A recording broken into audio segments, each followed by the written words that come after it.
Hey RATBAGGERS, it's Jade. Today giving you a fresh look on how to get some of the legendary weapons in Core Keeper. Today we are going to get Soulseeker, the best pickaxe in the game, and how does it measure up against Stormbringer, an equally another impressive legendary weapon or tool, depending on how you look at it. So that's what we're doing, a guide on how to get both of them and then talking about which one's better. Leave a like if you find this video useful and let's go.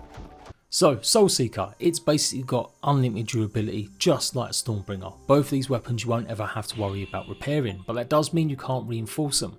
If you compare directly their stats, the Stormbringer does do more mining damage with 1000 at its base level. The Soulseeker does 769. But they are a couple levels difference in actually gear. The Soulseeker is technically a level 16, where the Stormbringer is a level 19.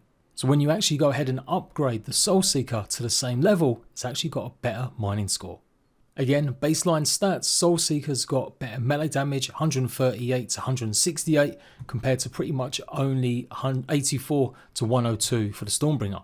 But of course the Stormbringer has got the added benefit of chaining attack power together to do a lot of damage against enemies. It can chain through up to 3 other nearby creatures when attacking enough. There's some other stats to consider, but we'll cover them towards the end of the video. The Stormbringer is pretty much OP. It should be your go-to once you get to that stage that you can get it. It is an endgame item for pretty much exploration, mining and attacking. But if you want something a little bit more focused with your digging and also still offering great attacking, then the Soulseeker is still going to be pretty good.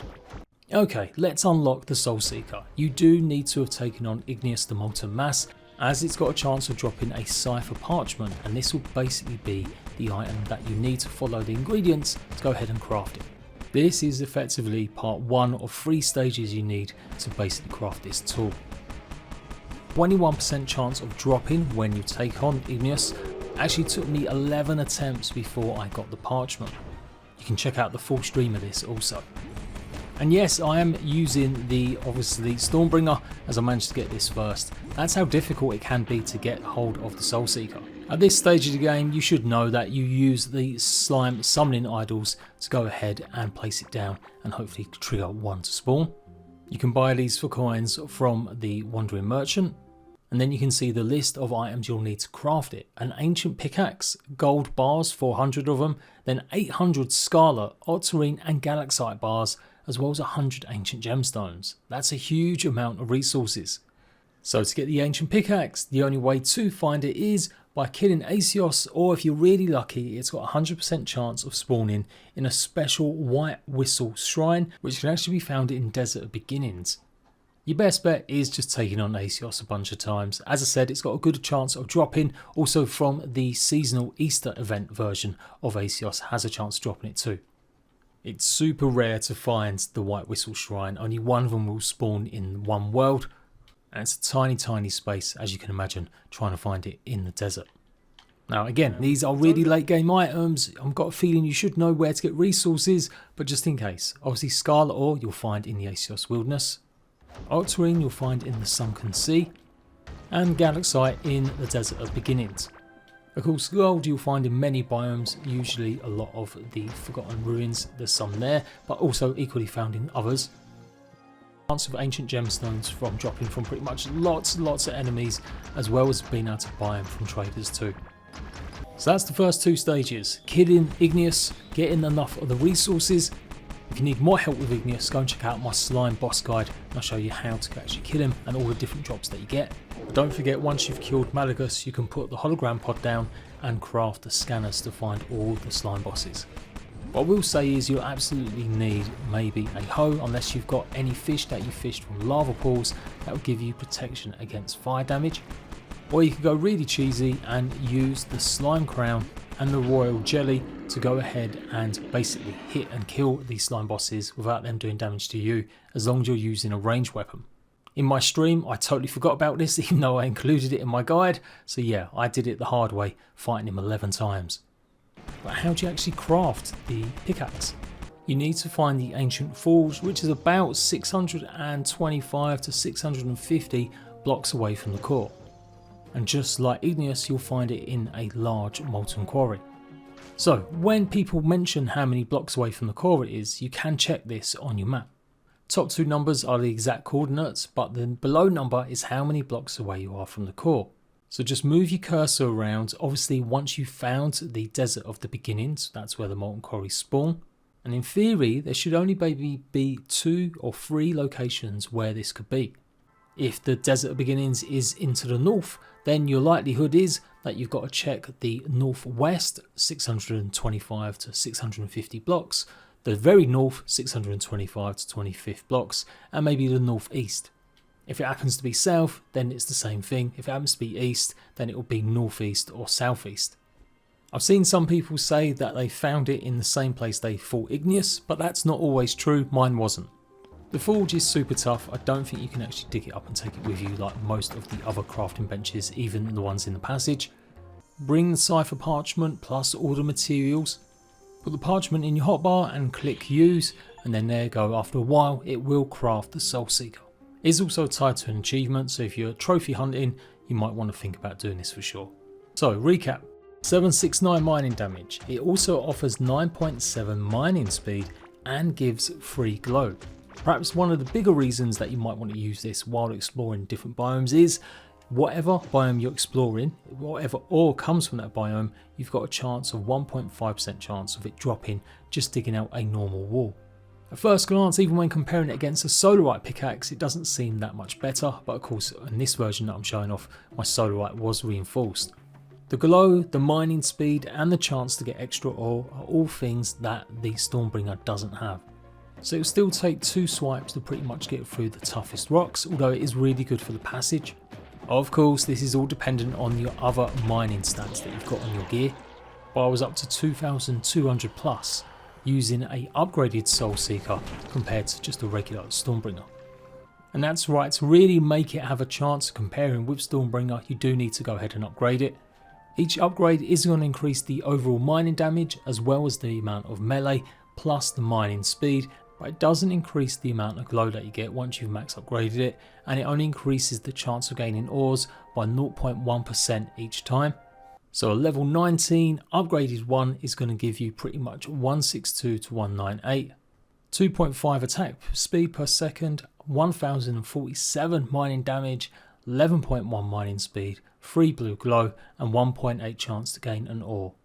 So compared to the Stormbringer, its baseline stats for mining are definitely better, as is melee damage. But ultimately, the Stormbringer is still pretty much the goated weapon at the moment, or tool. That ability to chain attacks and do damage against other enemies, and the way it just obliterates and keep enemies a bit at bay really makes it the best. Obviously doesn't have the kickback that the Stormbringer has, so it's a little bit more finessed when digging.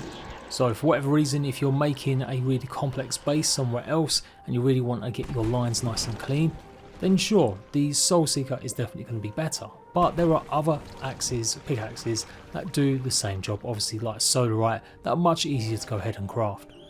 When you factor in, unless you're lucky, the amount of times you might have to take on Igneous, and then unless you've looked at a wiki or this video or other guides, you'll never know where the forge is until you've explored a good chunk.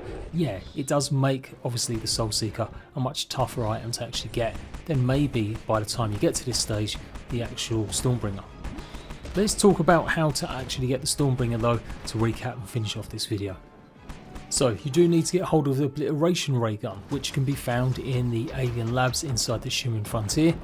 In fact, the best bet is getting it from an alien tech chest, which is one of the arena awards. These can be pretty tough to actually do, and again it's only a chance of dropping as a reward, and you can't use the same one over and over again. I think that's right, I'm pretty sure it breaks and then that's it, you have to go and find another one. Standing in that circle so it stays green without leaving as long and hopefully not getting killed by any of the enemies that will hit you. Yeah, it's pretty challenging.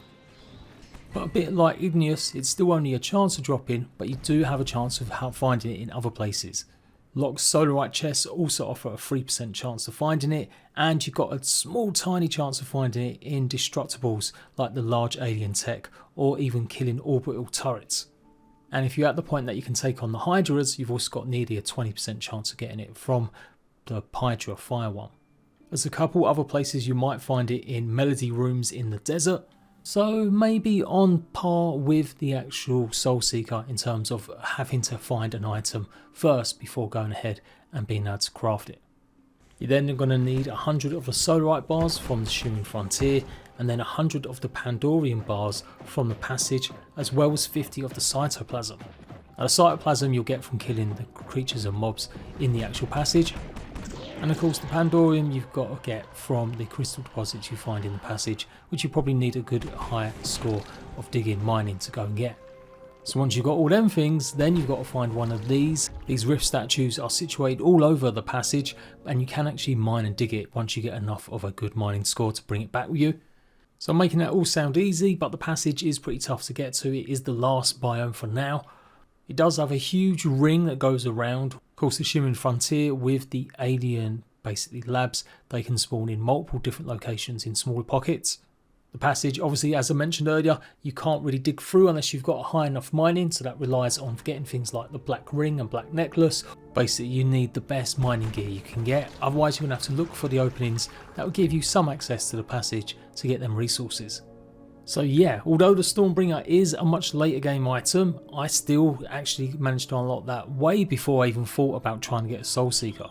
I guess it all just depends on luck. If you found the Ancient Forge in your travels already, you know where it is. If you managed to get the Cipher Parchment already from killing Igneous without having to fight him a bunch of times, then absolutely worth crafting and getting straight away. But if you bypassed it a little bit, then you're only getting it for completion's sake really, because the Stormbringer is still better at getting general resources as well as defense. Unless you're digging specifically spots or opening up certain areas that you really want to just have more precise aim and mining. Stormbringer also does give you the 15% speed boost as well after mining a wall, and it's double the attack speed of the actual regular Soulseeker pickaxe. So does this mean the Soulseeker needs a bit of a buff? Maybe. To get that final upgrades for the Soulseeker, you do need the Pandorian bars, so it's a case of like, am I going to use these to upgrade the Soulseeker, or should I use it to go ahead and get the Stormbringer? And the answer should always probably be, actually make the Stormbringer first. And when you factor in the other costs like the rubies and the other jewels you need to get the Soulseeker up, it's just not better than the Stormbringer. Both great weapons, absolutely. If you've got all the stuff you need to make the Soulseeker, you might as well have it as your backup, as it will be better than the Solarite. But not worth going out of your way to get once you're close to getting the Stormbringer. That's my hot take. Agree, disagree, let me know. At least hopefully this semi-guide, semi-review of both of them will give you the tips you need to go and get either. I'm doing fresh guides as well as new ones for me at least in getting all the legendary weapons and then comparing them with certain others. So do come and join me in my live streams as we hunt these legendary weapons down, and I'll see you ratbags later.